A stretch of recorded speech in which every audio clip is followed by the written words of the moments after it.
Now for the color correction, what is there? You can see that I have got some color correction, and color correction is totally subjective.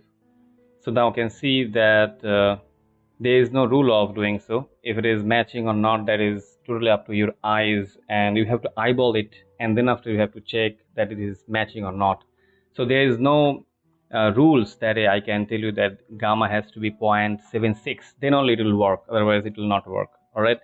So you can see if I have this one control only D press D key, and I can see this is looking flat and this is looking bit of have a depth, so that you have some blackish thing in there, so you can understand that this is looking much more appealing than that.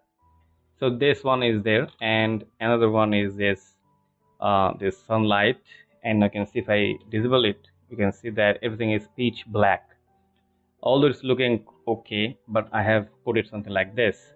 And how I have made it, like the contrast is 0.1 in this shadow, and close this and come to this one. We have also color correction in here. You can see that we have this color. You can see this is the color we have earlier, and now we have this color. So now this is why this is not having any changes, because of, as you know, that this gold is coming later in this thing. So you can see now we have some gold color.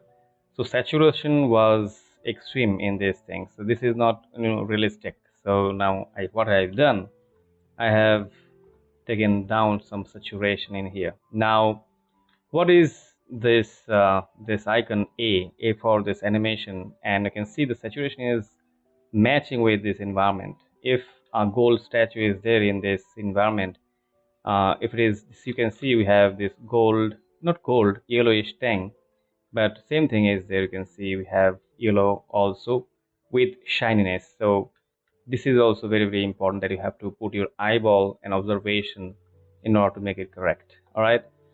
Now same thing in here. So if I put it something like this, if I put it here, now if I have, I can see, and if I don't have those things, I can see this is very, very darker than that, you can see. So what I have done, simple color correction, we have some random saturation, gamma, and lots of things is there to make this thing happen. So it is not important that you have to use everything, only few things you can use to make this thing happen. So this is totally up to you how we are going to get this thing done. So now you can see also we have A, that means it's also animated based on the the X frame. You can see we have here. Another thing which is important, that we have seen this one. This one is there, and this one is also there. Now if I if I come here, now in this frame you can see we have this thing. So if I press D key, now you can see how it is looking. So this is not looking cool. So if I have this color correction, then only you can match the thing. Now we have this pre-mult, and it is very, very important that after color correction you have to have pre-mult, otherwise the entire background is going to be color corrected. So if I don't use this, you can see you have this area also is going to be color corrected. Now you can see if I press D key, you can see you have something like this. So always use pre-mult after your color correction, and you can use this pre-mult also, this pre-mult, but I like to use this pre-mult separately. Now you can see we have some transform node, and this is also animated. And what is this exactly? See, we have this camera shake, and when you are using this camera shake, what will happen? Let me show you the thing. It is taking time. Press Alt and C and come here and copy this one and paste it right here.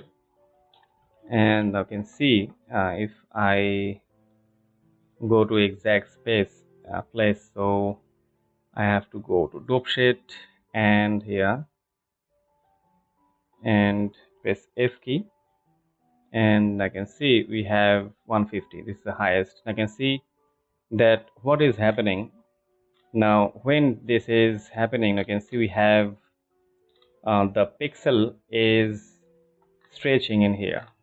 All right, you can see this pixels is stretching because of the entire the plate is going upward. Okay, so this happens. So that is why what I have done, I have put T key, T for transform, and as soon as we do that, you can see we have this black outside. It is going to be blacking the outside of the bounding box. But what I should do, I can increase, or I can I can decrease this thing, so you can come here, or maybe I can increase this also. So it should not be go, the pixel should not be visible, that pixel. So that is what I have used this transform. So if I press D key, you can see we have something like this. So whenever it is going something like this, the pixel is stretching, then I have to use this one in order to make this thing proper. So this is the concept behind of it. So you can see here that we have two this camera shake, and we have two transform also to manipulate the thing. So if I press D key and press 150, you can see we have some problem in here, and also some problem will be in here. So that is why I have used this one in order to get perfect. So you can see there is no problem.